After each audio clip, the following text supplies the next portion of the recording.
తన కోసం, ఇది ఆయన కోసం మాట్లాడుతున్నాడు, బీసీల కోసం కాదు. అంటే చెట్టు పేరు చెప్పి కాయలు అమ్ముకోవాలి, బీసీల పేరు చెప్పి ఏదో ఎమ్మెల్సీ అయినా ఇంకోటి కావాలని ఆలోచిస్తాడు. దీనివల్ల ఎట్లాంటి వాళ్ళు విజయం సాధించలేరండి. ఇప్పుడు కాంశీరాం కొట్లాడిండంటే సైకిల్ మీద తిరిగి ఆ రాజ్యాధికారం వేసుకొచ్చింది ఆయన.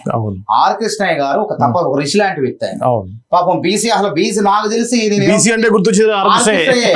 ఎస్సీ వర్గీకరణ అంటే మందకృష్ణ.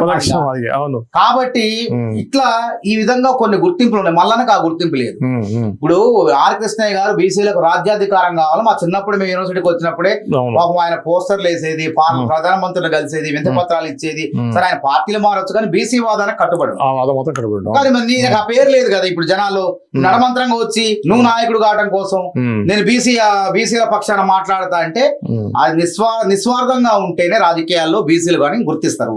స్వార్థపూరితంగా నీ కోసం, నీ ఎదుగుదల కోసం బీసీ వాదాన్ని వాడుకుంటే ఎవరు కూడా గుర్తించరు. అయినా మా పార్టీలో బీసీ అధ్యక్షుడు ఉండండి మహేష్ కుమార్ గారు. మా పార్టీలో సామాజిక న్యాయం ఉంది కాబట్టి సామాజిక న్యాయం పుష్కలంగా ఉన్నటువంటి పార్టీ కాంగ్రెస్ పార్టీ. మొన్న బీజేపీ కూడా ఈటెల రాజేంద్ర గారికి అధ్యక్ష పదవి ఇస్తారు ఊహించారు. ఇవ్వకుండా చెప్పి జాతీయ అధ్యక్షుడు బ్రాహ్మణుడే, ఇక్కడ అధ్యక్షుడు అగ్రవర్ణమే.